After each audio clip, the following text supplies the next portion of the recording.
You ever look at someone and just wonder, how do they hold it all together when everything seems to be falling apart? Well, today we're going to dive deep into that very idea. We're talking about grace under pressure. We'll look at maybe one of the most intense examples in all of history, and then we're going to unpack the science behind how you can find that strength too. It's a question we all have to face, right? Sooner or later, when the ground underneath you starts to shake and all your best-laid plans just dissolve. What's left? How in the world do you find your footing in the middle of a storm like that? To really get this, we're going to look at one of the most powerful case studies ever. Think of it as a masterclass in resilience, set on a really dark night over 2,000 years ago. The scene is the Garden of Gethsemane. Now, the name itself actually means olive press, a place where olives were literally crushed to get their oil. And on this particular night, that name was just hauntingly perfect. Jesus knew what was coming. He knew betrayal was just moments away, and he was about to be completely crushed, emotionally and spiritually, under this unbelievable weight.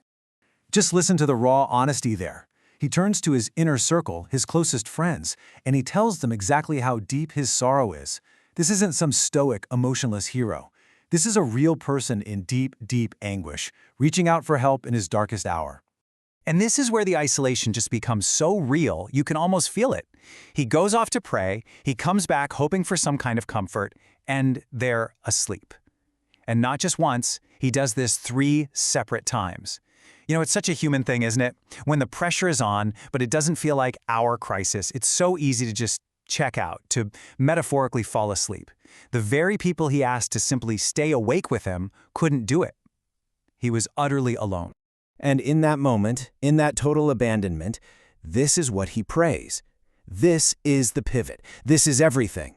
Even with all the agony, even while begging for another way out, he surrenders to a purpose that was bigger than his own fear. And that act of yielding, of choosing purpose over comfort, that is the ultimate definition of grace under fire.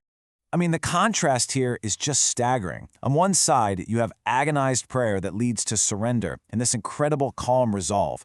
And on the other side, sleep, fear, confusion, and then, eventually, just running away. The very human weakness of the disciples just makes his steadfastness shine even brighter. So, you might be thinking, this idea of finding strength by surrendering, it's powerful, but it's ancient. Well, it turns out modern science is catching up. Researchers have found this incredible link between our mindset and our ability to get through tough times. And it all boils down to one thing: hope. Not as some fuzzy feeling, but as a practical tool for survival.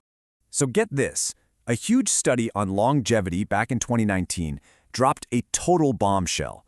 It found that people with higher levels of optimism lived, on average, 11 to 15% longer.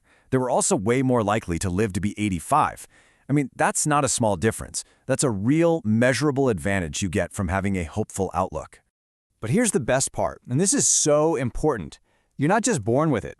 Research suggests that, yeah, maybe a quarter of our optimism is in our genes, but the rest of it, the vast majority, that's something we can change. It's a mental muscle. And just like any other muscle, you can train it, you can exercise it, and you can make it stronger. So how do you actually do that? How do you build this muscle? Well, the methods are actually pretty simple and things anyone can do. Things like meditation, or taking a few minutes to journal about a future that you're genuinely excited about. It's about learning to reframe things, to see a challenge not as a brick wall, but as a new path. Or even just taking quiet time for prayer or reflection to cultivate that sense of hope. Okay, but what happens when we stumble? Right? What happens when we mess up and we're acting more like those sleeping disciples than the one who stayed awake? That's where our next idea comes in, and it's this kind of radical idea of giving ourselves some grace when we fall short. I absolutely love this metaphor. Just think about it for a second. When you take a wrong turn in your car, your GPS doesn't yell at you. It doesn't scream, "You idiot, you've ruined the whole trip." There's no judgment at all. It just calmly says, recalculating, and it finds you a new way to get where you're going. So, what if we started treating ourselves the same way? So what does that actually look like day to day? Well, first, you just acknowledge you took a wrong turn. No shame, no big drama. Just, oops, went the wrong way.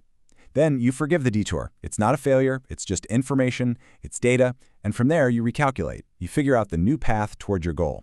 And then, the most important part, you just keep moving forward. And that, right there, is self-grace in a nutshell. Your mistakes don't define who you are, they just inform you. They aren't the end of your story, they're just plot twists. The kind of twists that can lead to a new and honestly, a much more interesting route to where you want to go. Okay, so let's bring all this together. We've talked about steadfastness in an ancient garden, we've looked at the science of hope, and we've talked about the grace of recalculating. But how do we actually live this stuff out? How do we take it from theory into practice? You know, C.S. Lewis just puts it perfectly. He says, you can't get warm by just observing a fire from across the room. You have to actually get close to it. And the same is true for things like joy, or peace, or strength.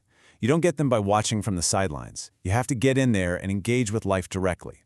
What this really means is that resilience isn't something you build in a safe, comfortable room. It's forged in the fire. Real growth, real transformation, it requires that we participate. It demands that we risk getting a little burned, that we step into the heat of a challenge instead of just watching life go by.